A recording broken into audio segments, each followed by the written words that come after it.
The Aloha Hour with Johny and Dewey.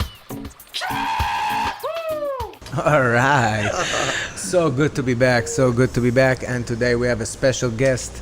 I'm going to give his formal introduction. He is the former UFC Lightweight and Welterweight Champion. He is the only American to ever win a gold medal in the World Jiu-Jitsu Championship in Brazil. He's one of the few fighters in UFC's history to win titles in multiple weight classes. He is a UFC Hall of Famer and regarded as one of the best competitors in UFC's history. He is a businessman, a father, a friend, and now running for governor. He is BJ Penn. No, our new governor, BJ Penn. You know it. All right. Oh, so good to be here. Yeah. BJ, so good to be here. Thank you for coming. We're trying to do that for the past 2 months. We're trying to get it done. So glad that you finally had the time to come and sit down with us. So close to the finish line. It means a lot to us that you're taking the time. How you been, man? I've been great. I've been traveling all around the state. I've been meeting with everybody. I've been learning a lot. And now I finally have my chance to be on in Aroma Cafe. All right. I have to admit, I was following you from the beginning till now, and you made a huge change in your performance, in the way you talk. I mean, every time I see you talk, you just, wow, good job, man, good job. You just live in it. Oh, I do. It's easier for me to talk about what I would talk to you guys about right now. And that's the only way. If I try to get something together and try to put something, it's tough. Maybe I can do some bullet points, but I have to just go off what we would talk about here. Yeah, 100%. I have a. Sorry, Jonathan. Yeah. I miss you. We haven't done this for a while. When COVID lifted, we all both had to go back to our businesses. Yeah. So when you text me, how do you feel about BJ Penn? I almost jump off the roof of my house. Guarantee. God, that's a no-brainer. I apologize, BJ. I know you came to our barbecue, and I was in the middle of cooking, and we didn't get a chance to talk a whole lot. You and Shane walked in, and I have an agenda, unfortunately. And Okay. Usually these things, I don't have an agenda. And my agenda today was hoping to convince, Hawaii, people between 18 and 44, please get out and vote. Right? 100%. And I think if we have a shot at all, BJ, is to convince these young jiu-jitsu, right, between 18 and 44. Most people you and I train at that age, if they could come out and stand behind you, I think we got an amazing shot to have you lead all of us in years to come. So I am gonna do a couple things right now, BJ. I got my vote right here. All right. And I am gonna open it up. Wow. Right? Yeah. Look. This is what it looks like. Yeah, that's what it looks like. And by the end of the day, I just want to see right here. This is marked black, right? Yes. What does that say? Say it out loud, BJ. Who's that right there? BJ Penn. Yeah. Hell yeah. And then Hell yeah. I'm gonna stick it in here as it's stated, and I'm gonna stick it back into this envelope. And according to the law, I'm supposed to have a witness to sign this. This is going to be one of the most momentous days of my life.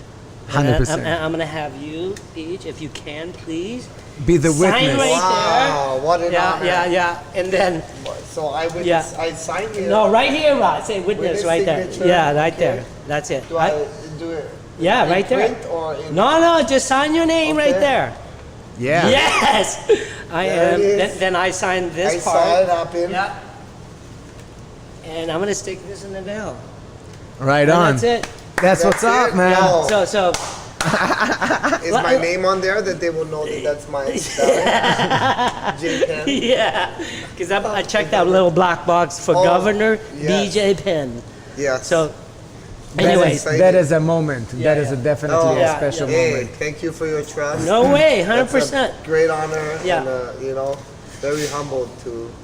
I think Jonathan and I Receive that. started jiu-jitsu, and everybody who trains jiu-jitsu, of course, we know about you. And I want to have this moment to allow you to really, for most people out there who's voting this time of year, a lot of them don't train, right? They don't understand the mindset, what it takes to be a jiu-jitsu, let alone to be world champion in 2 weight division, right? And I know you share this a lot, as you're going around, the state and talk about how you build teams and all that. So I'm hoping this is the next hour or so, you can express and also share with us, what does it take, right, for us to show up on the mat every single day to train? Second of all, to be world champion, right, in 2 weight class division. I don't think for most people, they don't realize that because, literally when you take a look at your resume and the background, you have zero, basically, any experience in politics. And that's the reason why I'm voting for you, BJ, because you know what? I'm sick and tired. I'm 58 years old, right? I left Hawaii for like 12 years, and I came back, and I could not believe it. It's the same old shit. Yeah. And it's about time to have somebody who born and raised in this island, right? And truly, and I duly believe that, BJ. I believe that you are truly sincere for our people. And that's the reason we're here. And I think to your point, if I may say to your point, I feel like I can't stand when everybody's, he doesn't have a background in politics. Yeah. That's a good thing. That's why we want him. Because by the end of the day, we saw what the career politician did so far. Yes. They've been there for the past 20 years. Their party is running Hawaii for the past, I don't know how many years. Right. And I mean, by the end of the day, do you like the result? Yes or no? Do you like the place that we're living in right now? Do you like the cost of living? Do you like the fact that people are leaving Hawaii to go try their luck somewhere else? Do you like it? No. Okay, we need a change. Yeah. Old ways, old results. New ways, new results. Yeah. And another thing that I wanted to say to your point, the governor is making decisions. He doesn't make the research. Right. So Ige, for example, is not fucking sitting at home doing a research on how to do this and how to do that and making calculations and equations. No. There's professionals that do that. And then they come, look, we have 3 options. We can do this. This is the pros and cons. We can do this. This is the pros and cons. And then we need someone with the heart to decide. Yeah. I don't need a career politician. I don't need him to think what good he's going to get out of it. Yeah. The opposite. Yeah. What good can we as the people get out of it? Mm-hmm. And we believe that you can do that. How do you feel about that? Yes, that's exactly, that is exactly what it is. It's going to take a team of qualified people. And, when somebody runs for office, I could look at him right away and I could tell you, oh, he's going to do good. And you could say, why, BJ? And I could say, because he gives a crap. He cares. The guy actually cares about what's going on. And I believe, I think people get into politics and they try to get ahead and they try to get some support. And then they just, I had a buddy who was running for something, and I asked my friend, I said, what's he doing? They said, he's really trying to push the mask. I said, really? He said, yeah, he's so he can get some support and some donations from that crew. And then you see how it starts, right? He just started, and he's already walking down that road, and we all see how quick it can happen. But also that in order to be voted, you need to have hundreds and thousands of dollars. Isn't that amazing? And this cycle it's a vicious cycle, because where you're going to get the money from? So you have to have support. Oh, you have support. They want something back. You look at these, just the lieutenant governors in the Democrat race, millions and millions, and Unreal. They're attacking each other in the super PACs, and they're saying, you're more corrupt, no, you're more corrupt, and this and that. And I think people are starting to realize, wait, both of them are corrupt. 100%. All of them. 100%. I think also, a very important point is during the debate, all the Republicans stayed, you didn't go at each other's throat. You were, loving each other and supporting each other. And you could see that the Democrats just throwing at each other. Right. Like, oh my God. And information that nobody knew, which means Caol had to do an investigation on him. Like he had to, dig in. And vice versa, they had to dig in. And bringing up all that thing, I was like shocked. I'm like, 600,000 for this and 700,000. Oh my God, this is unreal, while serving For us, exactly. I mean, you hear anything from, I tried to get a bill passed and I got it over to the legislature and they said that'll be $6,000 a month and we can't guarantee you anything. And I hear these kind of things from people and I just start just thinking in my head the different things that could be happening. And then he tells me, so I went to a legislature who was my friend, thinking he'd help me out more, try to get this bill passed. It was for the kids and the kids' sports, and his friend told him the same thing. That'll be $6,000 for 6 months, and I can't guarantee you anything. And that's not the kind of job that is. That's insane, man. You just hear, but I mean, with all that said, I repeat it once in a while, and I always say, my job as governor is not to control the legislature. That's a whole nother animal. That's its animal. True. Those guys are right. Those guys are the guys that make the laws. My job is to go into these departments and make sure that all of these departments, that the heads follow the law and make sure that they're here and we're working for the betterment of the people, because that's what it's about. For me, when I get in, I'm really gonna look to go into those departments, because when I say less government and less regulations, that's who I'm talking about. These departments, the Department of Health, the FDA, the Department of Land and Natural Resources, the Department of Hawaiian Homes, these zoning. Yeah, a lot of these were made to cover things up, and now we're gonna open things up with this same system. This same system that has been used from the Department of Health to cover up whatever, the Department of Land and Natural Resources, and we're gonna open them up and we're gonna put proper people inside these, and that's gonna be an immediate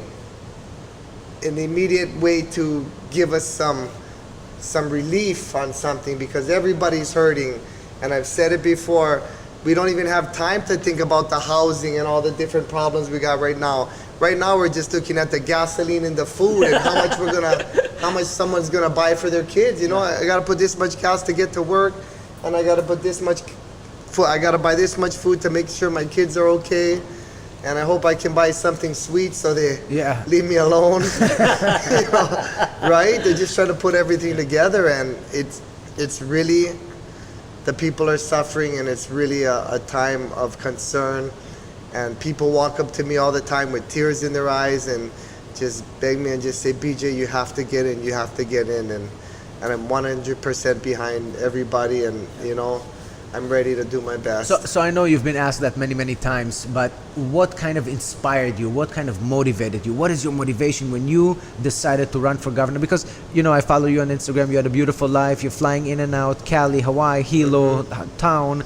You're working out. You're hanging out with the greatest people. You're just having a great life. And you decided to cut everything and come fight for the people of Hawaii. What was your inspiration? It was... I seen everything happening. I seen them closing all of our businesses. I seen them picking on the small businesses.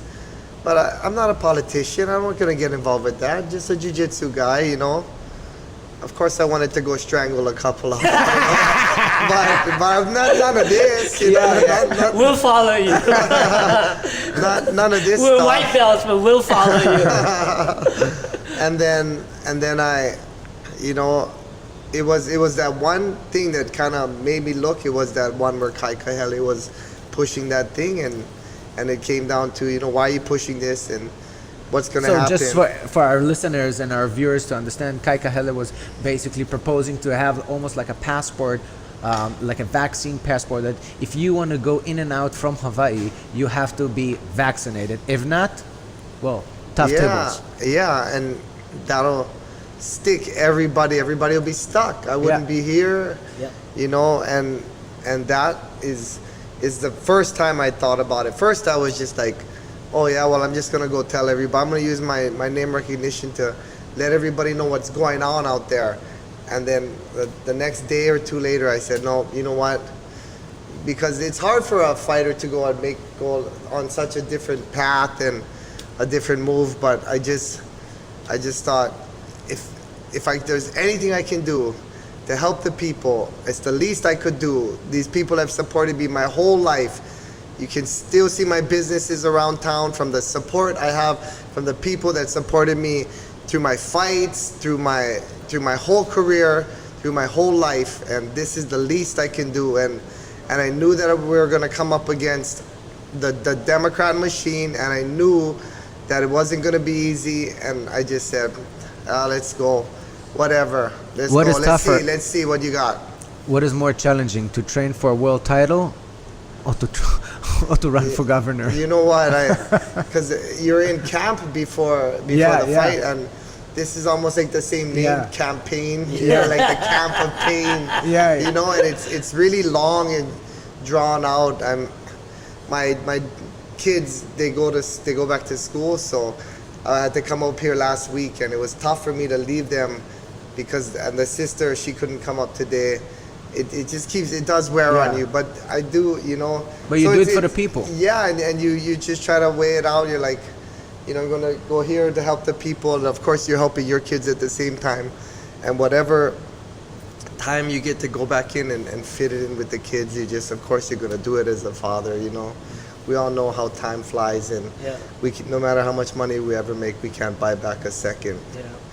So, of all the friends you have, especially in politics, what are some of the best advice they've given you? Because I'm sure from the outside, because none of us ever work in public office, you know, and I'm sure when you get in there, it's a whole reality, just like everything else. When you watch, you know, I hate it when you watch a UFC fight, right? And then everybody's watching. You should have done this. You should have done that. You go, shut the F up. You only last 30 seconds in there. Not even. Yeah, not even 30 seconds. And I think that's so powerful. I think a lot of people don't realize what it takes mentally and physically for you to even step in the ring, and let alone win 2 world championships. And I think if we can expand that knowledge and that understanding for the public, the regular average human beings, I think they're going to see a whole different governorship, you know. And again, what is it? What advice have you had from all your friends who are politicians holding office? What's some of the best advice they've given you? I guess it mostly, my mom tries to help me out. I mean, from whatever she knows, but other politicians, I just try to stay on the fence with certain things because you don't, everything, you know what I mean? You don't know I hear you. everything, right? You just gotta kind of, I understand that it's every man for themselves out there. And I think about that even when they talk about rhinos or Democrats or these different things. Like, I'm sure there's groups of people, but a lot of it is every man for themselves, every person trying to get ahead. You know, I don't think they're like, oh, hey, we're in the rhino group or whatever. They're just people who want to get ahead. But, you know, I hear different things. I guess just the number one thing is, right, we're here to represent the people, and that's, you know, no matter what questions could be asked, I mean, a lot of times you want to just say, they're like, what do you think, PJ? What do you think? Come on. And you're just like, doesn't matter what I think, it's what you guys think, it's what the people think. You know, it's so funny. That's what it is. Yeah, but you're like the first politician that ran for office that truly, because everybody out there, you know, in the voting chair that's sitting waiting for you to commit something, your own conviction, right? And every single time you go back, listen, I'm here to serve the people, and no, I know, but you send out really, like, you perplex everyone audience out there. Go, what? Everybody there want you to fight. Everybody there want you to talk shit about the other party. Right? Everyone want to do shit, and here you are, goes, no. Gentlemen. I welcome everybody because we got to work together, and that is so new, so fresh. And a lot of the people go question, man, is that BS or what? Because they don't understand. But then again, they don't realize what it takes for you to build a team, right? For you to get on. Yes, you don't want to walk in the ring, but there's a humongous group of people that by your side day in, day out, relentlessly to get you there to really win, right? And I'm all about technique, and this is all about technique and just being jiu-jitsu. What is the right technique over here to use? Listening, representing them. I'm not here to be the leader. A leader creates more leaders, not more followers. And those people are gonna move to the next. Beautifully said. You know, that's what it is, you know.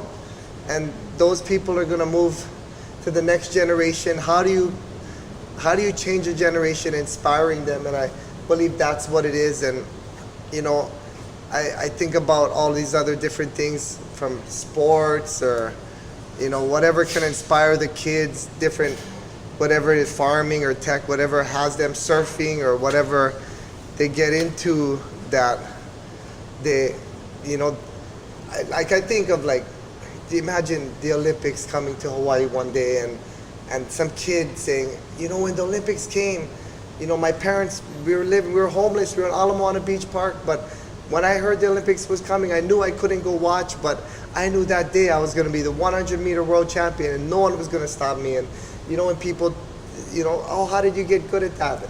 I didn't even know I was getting good at it because you just enjoyed it. And there's just so many things to talk about from that aspect, that, you know, working the body heals the mind. And there's just so many, you know, everything is inspiring people though. And like when we're up there on panels and everybody's answering questions and they're talking about all the different questions, and a child stands up and says, what are you going to do for us? And people can say all these things, and I just stand up and say, hey, you know, I've been to Hilo High School, I've been under the DOE, I know the odds, I know what you're up against, and I'm here to inspire you, and I'm here to show you that, you know, it can be done. And we are in the middle of the ocean, and we do just want to be heard from the people outside. That's why we fight so hard. We fight so hard just so somebody can hear our voice and know that we're there and we're alive. You know, and that's why we do. That's why I fought so hard. That's why I fought so hard, so someone could listen to me after a while. You know, that's why you got them ears from listening. Yeah, I wanted someone to pay attention because we're stuck all the way out here, and you know, you wanna. And this is inspiring. First of all, it's inspiring that you got your black belt in 3 years and 8 months. That means dedication, devotion. That means having a goal, knowing what it takes, and just do it every day, relentlessly, without stop.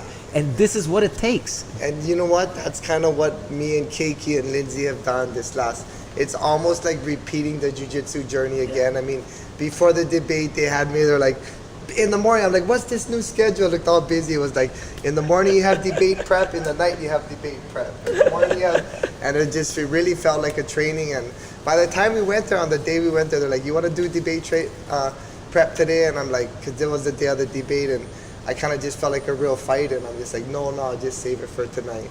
I'll just save it for tonight. She gave me her blessing. She was like, yes, you know, It is like working out, because by the end of the day, it takes so much to make a change. Yes. To take something and make it much, much better, it takes a lot of energy. It takes a lot of energy. And looking this last, I mean, of course I can't compare it to jiu-jitsu, but, you know, because we're always just humble and just think we don't know how good we're getting. But I feel like we've been on this, because I came for the freedoms. I was like, hey man, what's going on? This is enough. But I stayed for the jobs and I stayed for the housing, because I realized that's what it takes, and that's what it's going to take to keep the people here, to keep our children here, and to make them go into the future. We're going to need jobs, we're going to need houses, and we're going to need them on different islands. And, you know, there's so many things coming up, and there's, you know, I just want to get into that, you know, 5% of Oahu's developed, 1% of Big Island's developed, and we need to take some more land, and we need to house our children, and we need to keep our people here, and it's paramount. And I'm sure I'm preaching to the choir. Everybody knows that, and it's time to make that move. It is time. Now we're going to get a little bit into the nitty gritty and ask some interesting question. So what do you mean by huli the system? Because you repeatedly said it. How much huli the system? To which extent? I want to huli the system to take all. It's a one-party system right now, but I at least want the people to. I know that we need more parties. I know the Republican Party is not perfect. I did not want to run. I'm running Republican because it's a one-party system. Because the whole legislature is one party. The House, which is 51 members, is 47 of them is Democrat. The Senate, which is 25 members, 24 of them is Democrat. everybody else, the governor, lieutenant governor, down the whole line. So that is why I'm running, because we need a one-party system. As soon as I get inside, I can offer immediate relief. I can offer that. And the goal, see, the whole thing is not for me to know what's going on, and not for the politicians to know what's going on. It's for the people to know what's going on. And that's why I want to inspire them and let them watch and let them just be educated by watching, and the kids will watch and say, look, we have to stand up just like BJ did. He said the same thing. He said, I didn't want them to ask me why I didn't fight for this, why I didn't fight for the people. And that's the goal. And I talk about it. I said from the beginning, I only want to run one term. I'm not here to hold power. If you need me to run another term, I'll run another term. Of course I'll do that for the people. But the goal is not for me to know what's going on, it's for you to know. And I want all of you to just be educated and watch and realize that when this ever happens again, to stand up the same way I stood up and say something and get all of your people together, because one man is nothing. The mana is with the people. You need to bring them all together and remind them to stand up and fight for what's theirs. And that's what it's about. But going back to Huli the system, we're gonna Huli this whole Democrat establishment system that's with us, that's kept us down for the last 60 years. And of course, you know, Hawaiian's gonna talk to me all the time about different things, and I tell them straight because it's true. I will address everything when I get in there. I will address everything, all things. A lot of things I will address. So one of the main questions that come up all the time is in regards to recreational cannabis. And you know, I personally believe that it will help tremendously with the taxes. It will help tremendously with being self-sustainable, be able to create more for the island of Hawaii. And I feel like, you know, the Democrats only are for it when it plays into their agenda. You know, before elections, oh yeah, we're good. Then after, they're like, it's a little bit problematic. We don't know. What's your stand on that? My stance on that is that I want Hawaii to become financially independent. Hawaii is like someone who goes down to the Social Security office. Our whole state now is, the state itself is like someone who goes to the Social Security office and gets money. But our Social Security office is Washington, D.C. We need to start getting money ourselves and start lifting our surplus, so we have more money, so we have more power to negotiate with Washington, D.C., to negotiate with our military, to negotiate with everything. We need to lift ourselves up, and we need to inspire ourselves while we're doing this. And I just think it's a whole motion, this whole motion of just taking money from Washington, D.C., and this whole movement is just bad for us. It discourages us. It brings us down. Look where we are today. Our people are, you know, we have so many staffing shortages. We have so many things going on. They're trying to keep us discouraged, and we need to get inspired. We have, you know, I walk into businesses in Hilo, the small businesses, and they're crying. They say, we don't have workers. We need workers, and this and that. And we know all of the different problems, and we need to lift our people. I mean, I'm preaching to the choir. We all know it. We sit here and we see what they have done to us. I can definitely relate to your friends in Hilo and the small businesses. Owning a business here in Honolulu and having 62 employees, it's not an easy job, and trying to keep them working for us. Yeah. It's not easy due to the fact that the cost of living is so high. Yeah. So no matter how much they're going to make, they still cannot afford to live around the crush the small businesses. At the same time, this guy still is not getting, just a hamster running on the wheel. Yeah. And I do want to come in. I'm going to have to fight with the legislature about dropping the taxes, but I will hold all of them accountable and show everybody. Because I'll walk in and I'll talk about dropping the sales tax on the food, and dropping the gas tax, and try to bring the medicine tax down and talk to them. And these are the people, the representatives, that are supposed to look and listen to the people. They are the people. On the other side, we know we have to take off the regulations. We need less taxes, less regulations. We need to build a strong economy.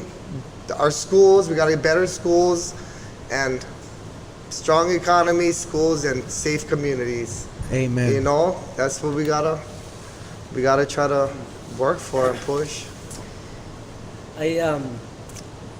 My friends, and I told them, hey, BJ's, gonna come on the podcast, and oh my God, they give me 1,000 questions they want to know.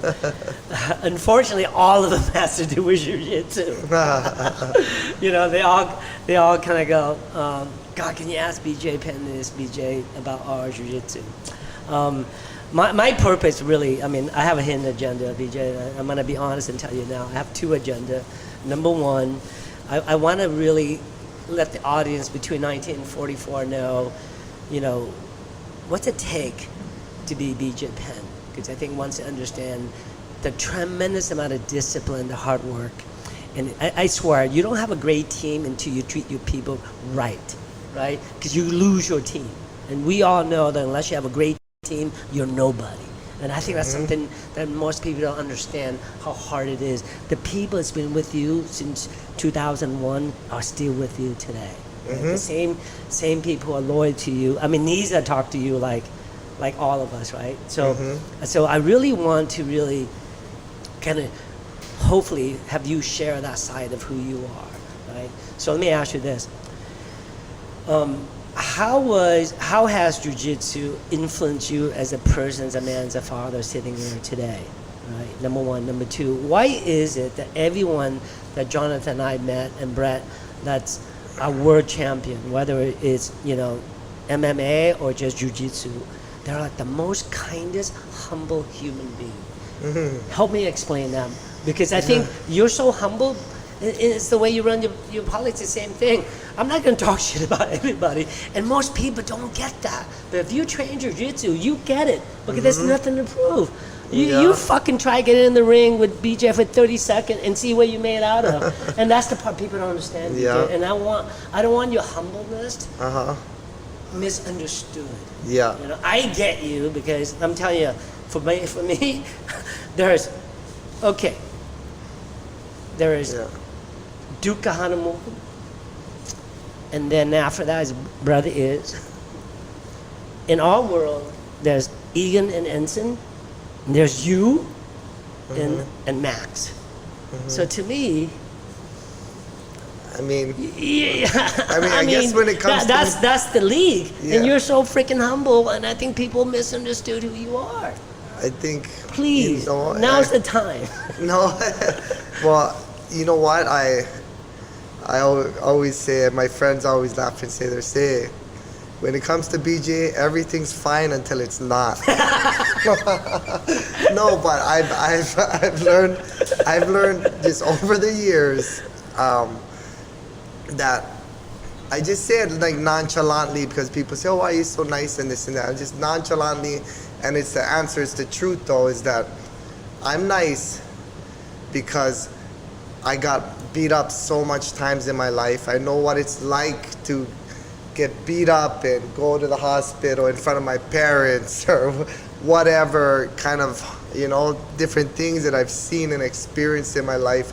And when I see somebody being rude to somebody or being not a very nice person, the first thing I think in my head is, oh, this guy never got beat up before. That's the first thing I think, because when you do, you know how to treat people. I realized one day at like 17 or 18, I was like, anybody can beat anybody. Wow. It's just who wants it the most. It's just who wants to do this. It doesn't matter what it is. If find what you love to do and become the best you can at it. And at any given moment, it can ring, and then that's your chance. Who eats the most at the buffet? The hungriest person. And that's the kid, That's the guy, man, But slowly he gets more full, and the next person comes to take his spot. And that's just the way of life. And we need to, even the champion, I never believed that the champion should win, and walk away undefeated. The champion's job is to make sure that the next person is the best champion that ever lived, that ever stepped into the arena. And that's your job as the champion, to make sure the next one is how it's supposed to be in succession down the line. And that's how I've always lived my life, and that's what I've always thought when it came to that kind of stuff. So as a kid in Hilo, how many hours you used to train? Yeah, as all day. Yeah, All day. Yeah, I did. And with your brother too? With my brothers, Yeah. a lot. Always with my brothers, training all the time, wrestling with each other. It's crazy. All the best jiu-jiteros, they have a brother, like Rutolo brothers, BJ, Noguera. And it's amazing to see, like, I remember the Ritolo brothers, the kids over there, and the guy who taught me jiu-jitsu was Keenan Cornelis' father, Tom Callos, and Keenan was just a kid, and he was kind of too young. I'd work out with him. He was always just small. My brother worked out with him a lot, and then Keenan became, I think, a senior in high school, and then my brother really always liked working out with him.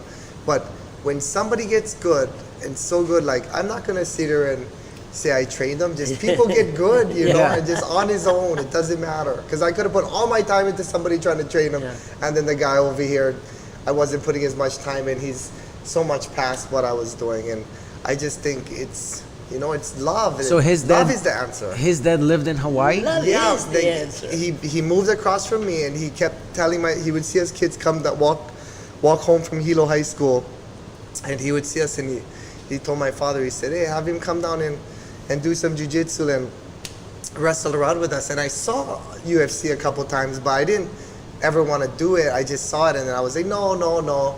And I always used to kind of like be kind of like a tough kid and stuff. I'd be like, no, I'm already the toughest person in the world.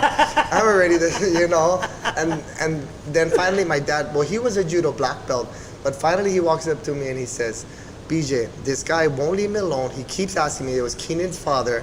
He keeps asking me, please just go down once, and I'll tell him that you don't like it, and you don't have to go again. But when I went, you know, I got choked out, I got arm locked, and I was just like, man, I can learn this, nobody will ever mess with me again.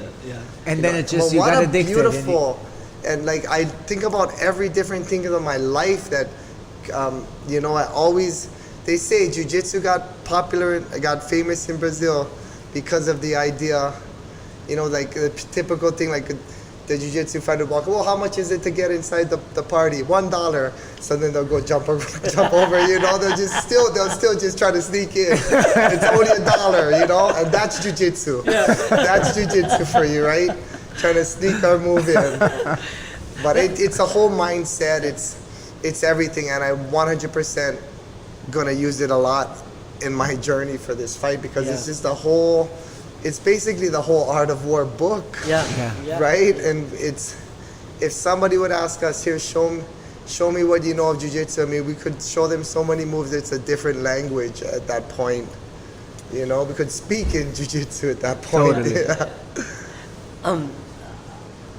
I was accidentally a high school teacher last year at Roosevelt High School, and I taught college years ago. For that 1 year as a high school teacher, I'm totally convinced, 100%. When you get to governorship, if you can change one thing at DOE, if you can apply to make sure that every single high school teach jiu-jitsu, I think we're gonna have a whole better world, right? Just like you have personally shown us. Like, I was so inspired by you, and I'm sure every kid in Hawaii, right, are inspired by you because of jiu-jitsu. And that's what I'm saying, right? So I'm saying that the journey you're about to take, and you're about to apply that into our daily life on the government side, I think everything's going to change, because we're going to look at a relationship differently, right? And that's what jiu-jitsu does. It makes us look differently about every single relationship. And I think when you're a governor, please, BJ, make sure that PE now is actually jiu-jitsu. You know, of course, my whole life I always think, man, jiu-jitsu needs to be in school, and jiu-jitsu needs to be in the Olympics.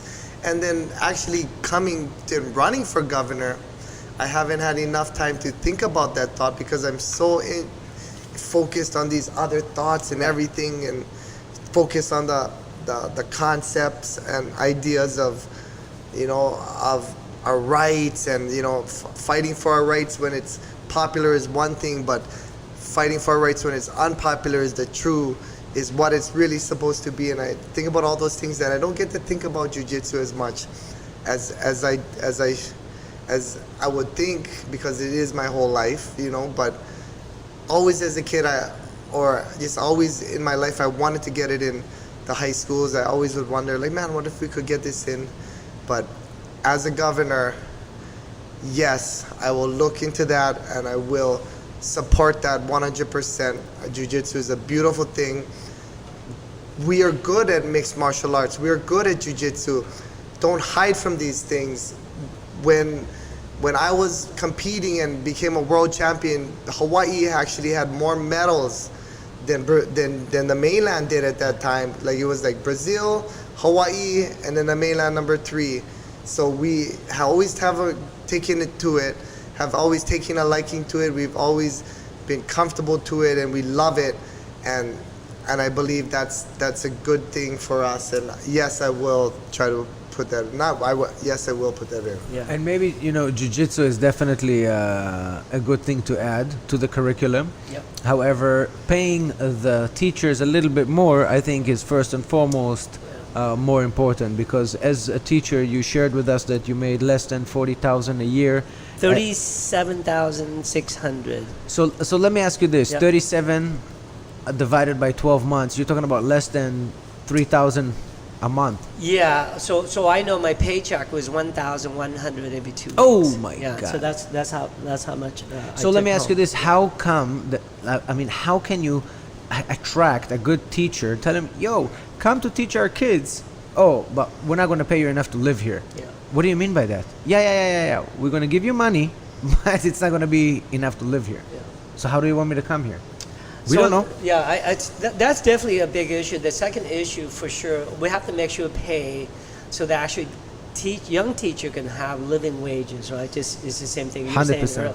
Yeah, number one. Number two, I think for you, just like your experience in high school, I had the same thing. Is you're sitting there, you're like, what? You're not inspired to learn anything at all. Mm-hmm. It's an antiquated system. Did you know that every textbook that you and I, your children, your daughters, you're homeschooling, I hope. Now, but my other daughter is actually at Hilo High School, my alma mater, and I'm worried about it. Because it's 10 years old. I tell her, I say, I know what goes on over here. Yeah. I'm gonna give you lick kids if you get involved with that. I just told her, I dropped her off the other day for her first day. Yeah. And I saw this video, and it was this kid standing up and yelling at the teacher and saying, "I don't want to learn from a paper. I want to learn from you." And as I think about it right here, just me being a jiu-jitsu instructor, imagine the people coming in, I give them the book and say, here. How good am I guys gonna get? Yeah. How good am I? You know what I mean? So we do have to make sure that our teachers are qualified to do what we need. Yeah. And make sure it's just like we were just talking about, right? Everybody involved in trying to get in, right? Because like I said, did you learn from me if I just gave you a book and I sat and watched you guys and your thumb was like this when it should have been like this or whatever, right? Yeah. But MMA, to me, my realization was this, if you want to be a great teacher, you got to be emotionally invested in the student. Yes. Yeah. And you got to come to class engaged. And that means you got to give everything you have every single morning. And it starts at 7, it ends at 3. And you got to do it 5 days a week. If your 100%. lesson doesn't connect, you got to go back home. I stay up late at night to figure out, they didn't get that lesson. What am I changing today? So in the big scheme of things, BJ, just like an MMA fighter, I think that you can all have so many years, right? And after that, you're done. So as a teacher, I think most of the teacher at the beginning, after a while, you get so emotionally exhausted when you have your own family and children, and you're tired. And we got to figure a way to transition to a due career, so therefore they're not forced to stay in the classroom when emotionally, just like you. At a certain point, you go, I think I'm done. right? It's time for right? the next champion, just what you said. Right. So it's a multitude of things. It's just not one thing. But expect a teacher to stay there for 20, 30 years, have the Right. same outcome. It's not realistic. Yeah, You it's know? tough for me to teach. I don't teach Jiu-Jitsu, jiu-jitsu yeah. because it's tough. It's exhausting. Yeah, and like you said, you got to stick with him, and for him to get the best, for him to be his best, he has to train with more than just me. He has to go train everybody. Right. And then with that same thing, I mean, just going back to the teachers, we're teaching the kid in jiu-jitsu self-defense to try to stay safe. But the real self-defense is the reading and writing. That is the real self-defense, and that's what we got to realize. Yeah. That's the one that you got to think about it in your head, because you are actually teaching them martial arts. You're teaching them the best self-defense they'll ever get. How to read and write, and how to protect themselves out there in the world, Yeah. so no one can steal from them and take everything from them. Yeah. You know, That is so true. And, it's well what- said. right? And That is the it was self-defense. hard for me to put myself in that shoes, because I've never been a teacher, but then I thought, but you know what? I get what that kid's saying, because imagine if I just gave my guys a book and they'll be like, "Come on, BJ, we want to learn from you. Show us that move where you cover the guy's mouth or whatever." You know, right? Yeah. That's two different. How good are your guys gonna get? So I do kind of see from where that kid was saying, like, I want to learn from you. Yeah. You know. But another thing that I wanted to touch base on is, and I kind of roughly mentioned it before, a little bit about zoning. I know it's a very sensitive issue as far as Airbnb goes. Yeah. But again, I will tell you what I believe. Okay. If I live in Hawaii and I pay my taxes in Hawaii and I bought a house in Hawaii, I can rent it to whoever I want. I don't need anyone to tell me who I can or cannot rent it to and for how long, because someone from the hotels, the big corporation, they're not even from Hawaii, Yes. they don't like it. So the whole system is, and I'm here in Hawaii, in Waikiki for the past 12 years in Waikiki having my business, and I can see everything. And the big corporation, they spend money on Waikiki. Yes. So when suddenly Airbnb hit, Yes. they said, "Oh, we don't like it. We don't like it. We invested just 30 million here and 20 million there. You know what you tell Cut them? it." Yeah. Hey, no, I was talking about this today. We need our local residents who live here. Not really excited about people from out of state coming here and doing VRBO, but the local people here who pay taxes, who live in this state, are residents, deserve to be able to step into the tourism industry. 100%. How are we gonna deserve pay the mortgage? Exactly. How are we going to pay the mortgage? How are we going to pay all of these things? We deserve to step inside it. We need to figure this out. There's a lot of different questions, like, oh, what if they stay up late?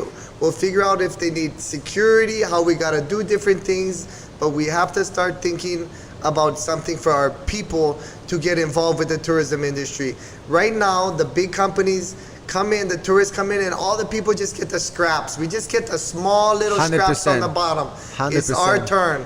It's our turn to get involved. Of course, we're going to diversify. Of course, we're going to move toward food sustainability. Of course, we're going to move towards tech and crypto and different things. But we need to step inside the tourist industry today also.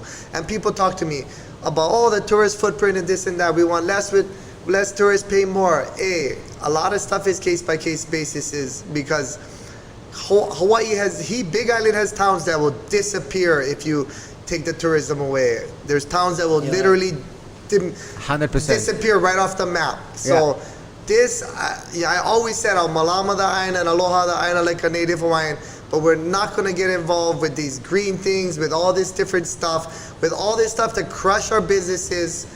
I see it for what it is, and I know what it is. It's just like when I farm, and I don't want to say anything bad about the different foods, but when they want you to do it a certain way to make it healthier, it's always the yield goes down, and you always wonder, right? Don't use fertilizer. You mean don't make half as much, okay? Or whatever it is, it blows you away, But there's a fine line. There is a line. There has to be a line that we have to see things, but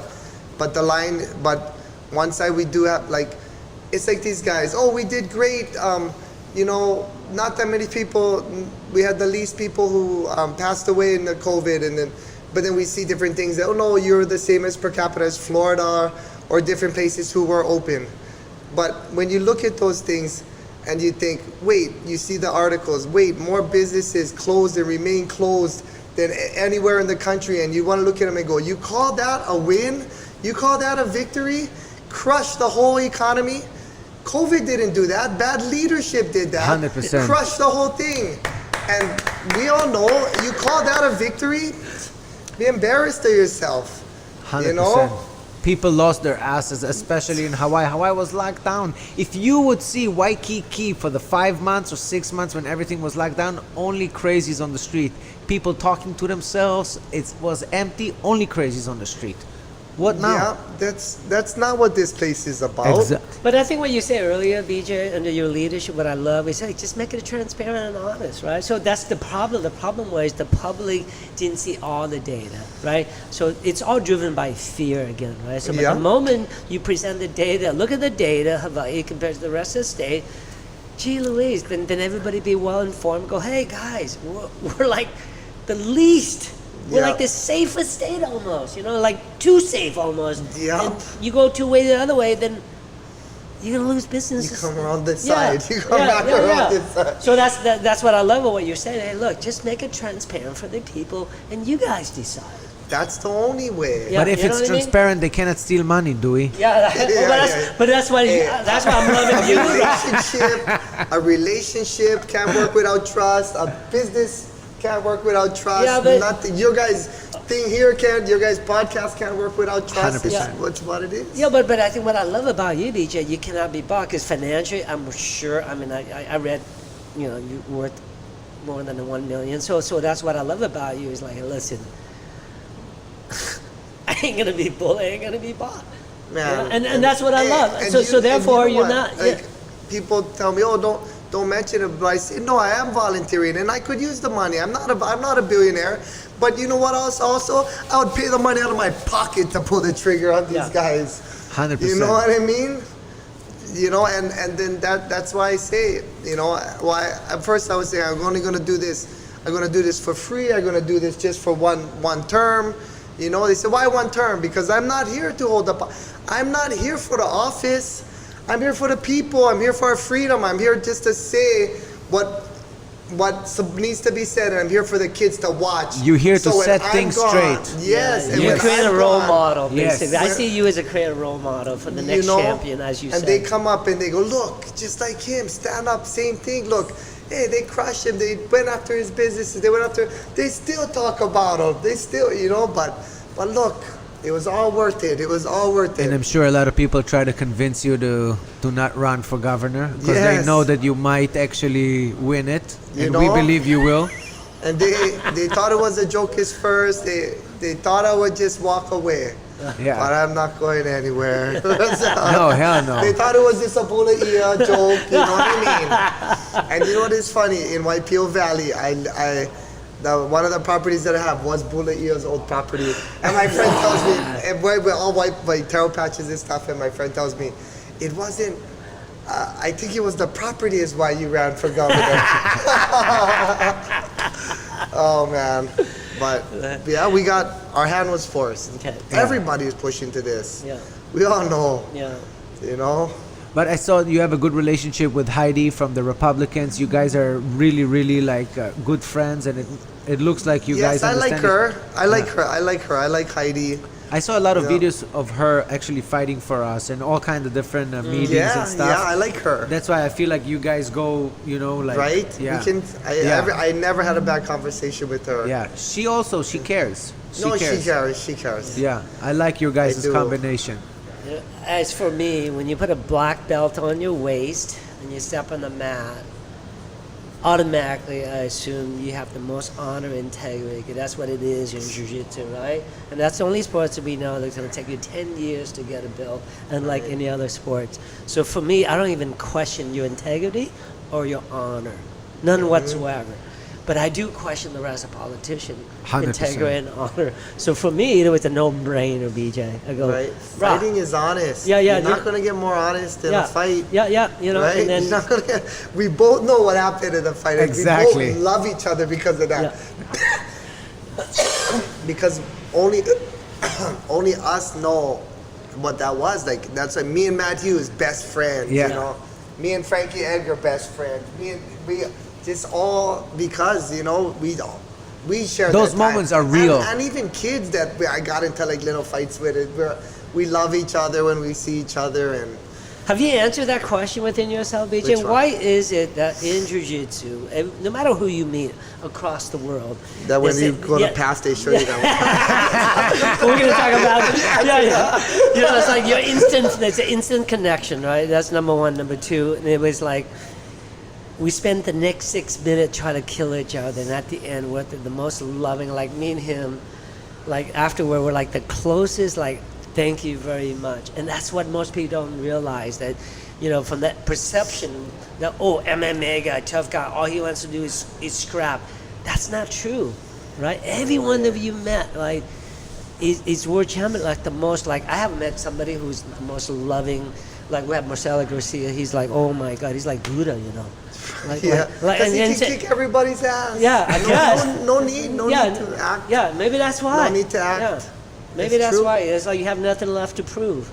Yeah, but even at lower belt, even white belt, blue belt, purple belt, at that phase, I don't know what it is. In jiu-jitsu, it's definitely, you leave the truth on the mat.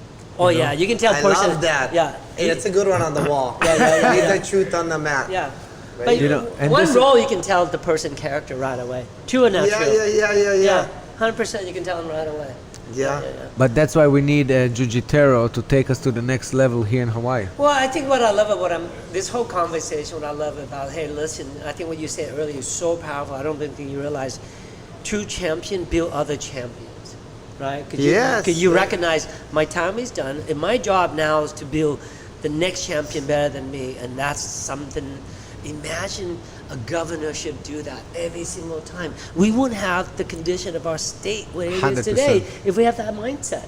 Because now it truly is about others, not about the limelight and the ego and all that crap, And that's so powerful.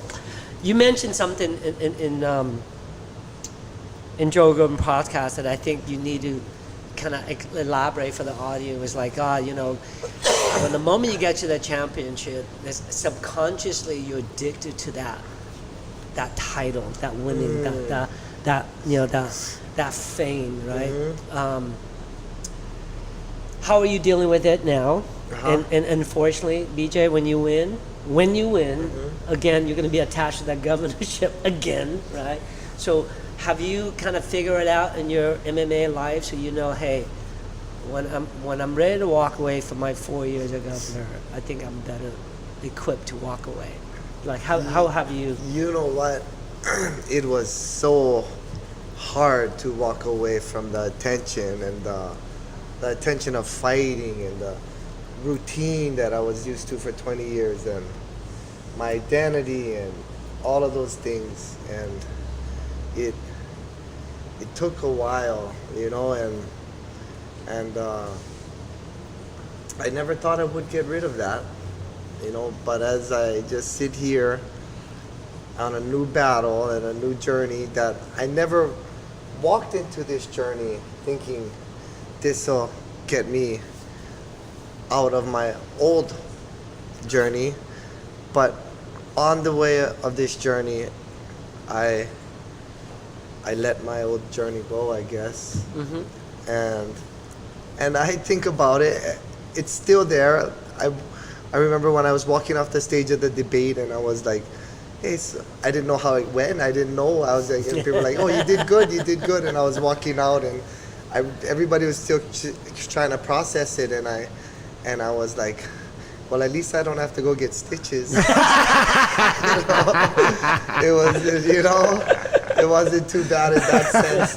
But my whole life I'm fighting so much, everything is still stuck in that mentality to everything. When I'm thinking of something political, when I'm thinking of anything, it's like thinking about it like it's a war, and act like you've been there before, and different things, and you're gonna make different moves to try to, because it's a war out there, and you wanna there's so many things you can do, from uniting the people to taking care of the people on the bottom, and to making sure the people on the top can keep going how they're supposed to, and you know, all of the different things. And this is the real mixed martial arts, man. Yeah. Just to get into the thing, to even get into the cage, to start using your techniques, you have to know how to, you know what I mean? You don't have to just to get in, you have to be a mixed martial artist. And I never, first when I was like, you know, I'm gonna volunteer, I'm so sick of this corruption, I'm gonna volunteer, I'm gonna do this and that. I go to my first event and I go, okay, tell everybody I got their back. And they're like, no, you gotta tell them. I'm like, what? They go, you gotta give a speech. I go, what? I gotta give a speech. And I kind of like put it back to like when I was fighting, I would fight, people wouldn't remember, because you know, it goes back to that saying, they'll forget what you did, they'll forget what you said, but they'll never forget the way you made them feel. Right? People forget the fight, people forget the interview after, but they're like, man, that was amazing, did you see that? And I get up on stage and I use that against my opponents, because they're talking about ba ba ba ba ba. And you know, this is how you make an omelet. You walk to the refrigerator, you grab out the eggs, and then you break each egg, and then you grab the fork. It's like, come on, you making an omelet or what?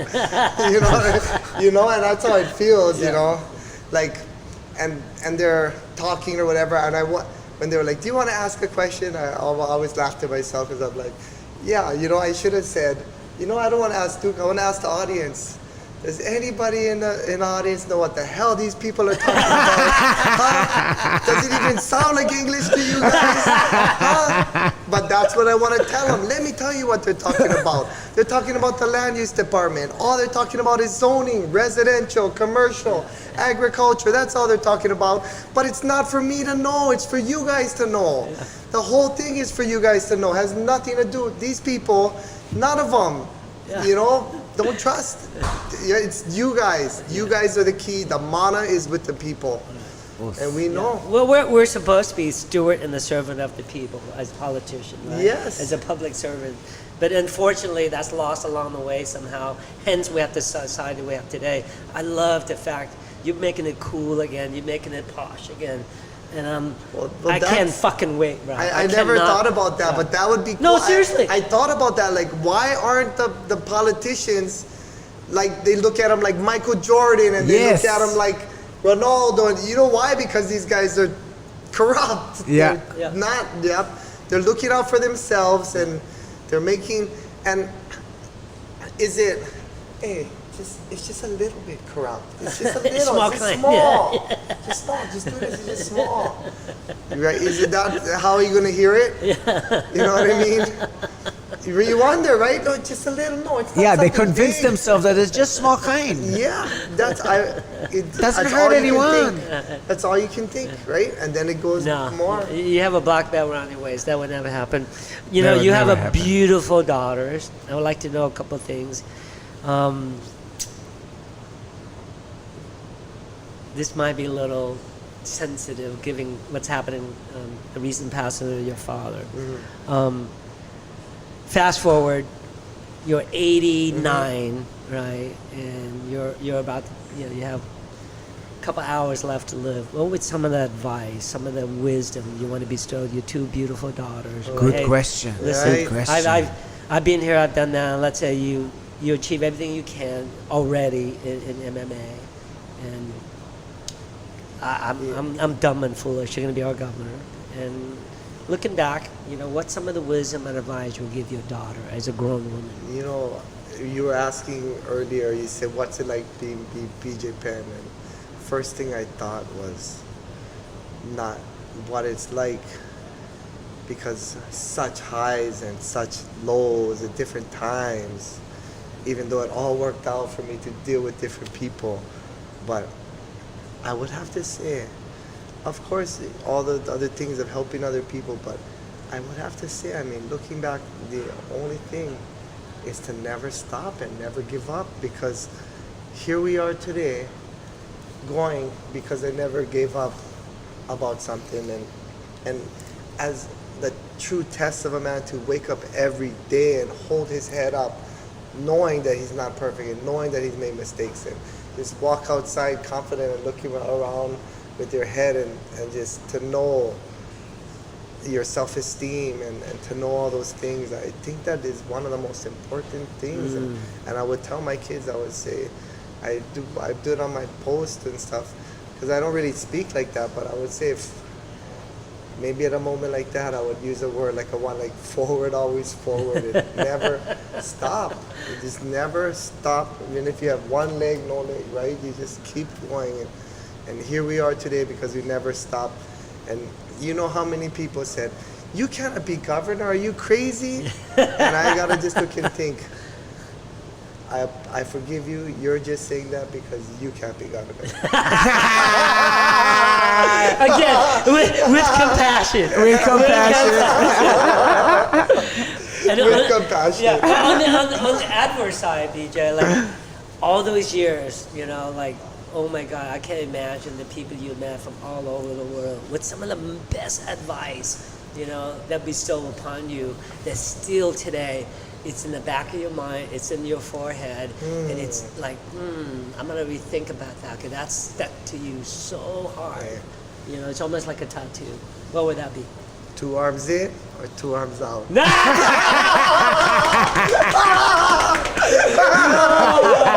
Okay. Since you're going there, okay. If you start out as a white belt again, right, and you start to go, okay, what's some of the best advice you give all jiu-jitsu? Really, is it open guard, closed guard? Is it really focused on, you know, submission? What is it? Like, if you have to do it all over again, and you go, man, listen, here's what you do. Oh, by the way, Berimbolo, what do you think? Like Yeah, I like it. Yeah, I like yeah. it. I cannot use it. I don't know. I haven't practiced it too much, but I like it. Yeah. Okay. But if I was gonna say anything, mount first, pass second. Everybody always pass first, then mount him. Mount first, pass second. Why would you just really quick? There's less. To me, I believe there's less sweeps when you're just trying to mount on the person, and when you go around the side, they can sweep you. But that's just always been me. Mount first, stick them down, grab them, mount first. Mount before back take? Guys, you heard it here first. Yeah. Mount first. Mount first before back take. Mount Before pass. Before pass, yeah. Or if I could get the mount, I just go for the mount. If not, they gotta defend the mount, and then I pass. Got it. Okay. Yeah, mount first. Who inspire you right now in the jiu-jitsu industry, like in the jiu-jitsu world? Is anybody there right now? You're going, You know wow. what? I'll tell you how. Well, of course, the Rotolo brothers or everybody, whoever's number one, and the Gordon loves jiu-jitsu. Yep. You know what I mean? But my favorite move, the one that I do, the mount. So I had this really good jiu-jitsu guy, jiu-jitsu student. I knew he was gonna win the tournament. So we come over here to the convention center, and he gets up 9-0. No, he gets up 8-0, or is it 9-0? And he starts going with the. So he wins. He's winning 9-0. He pulls to half guard. The guy pushes his legs down and goes right to the mount. You know the basic, just put the leg down, go. So it's 4-9, and then he does it again, 8-9. And then it's happening, and he's in half guard again, and the guy does it again, 12-9. I walked out of the place, and I thought, that's the best move ever. And I started using it, and I learned it from a white belt. Yeah. Best move ever. I just walked away. The white belt taught me. I was already Jiu-Jitsu World Champion. Still a young kid, but I was World Champ. But that's when I learned that. Yeah. That quick, I realized. And that's who teaches you. The guy on the side that you didn't even know. Yeah. Right? Learn that. Where'd you learn that from a white belt? Yeah. One of the best ideas I had from my, from the people that wash, dishwasher. Yeah. You know, the guy that washes the dishes. You never know. Well, you can learn from Yes, everyone. Right? you never know. Yeah, you never know. Of all, not MMA, of all the jiu-jitsu, all the jiu-jitsu guys you compete in jiu-jitsu arena, who has been your toughest opponent? Of course, gonna say myself. The jiu-jitsu arena. The jiu-jitsu arena. Yeah. You know, it's been so many. I've Terere. Yeah. Went with Terere. I went with. Who else did I have? Soka. I went with Frets and Alves was good. I didn't get to really. Wow. Maybe, yeah, Frets and Alves, and he has like one small leg. Yeah. Two kind of handicapped, and he was just amazing. Frets and Alves. No, but as far as just grappling with everybody, I think a person who made Half Gracie, was just that mentality. That's when I would take that in. I still take that with me wherever. Like, nobody can beat you. Go inside. Let's go. Let's fight. How crazy he had that. You know, he was strong with that. Another jiu-jitsu guy who really I was very impressed with him was Higan Machado. I remember I was a purple belt. I grappled with him. I was like, man, this guy's not even using any strength, just playing with me. This guy is amazing. And then of course me, Shaolin, Leo Santos, and Hobson Mora, we just used to train every single day. Wow. And there was other guys too that was just over there that were amazing. That was where, in Hilo? No, that was in Brazil. Oh, that was in Brazil when I would go, yeah. But yeah, it was a blessing to be with Shaolin. Probably one of my favorite. I know people don't hear about him as much now because Marcelo, that's what made Marcelo famous, is when he got Shaolin. But Shaolin was so amazing, man. That guy, he'll always be my idol, my hero.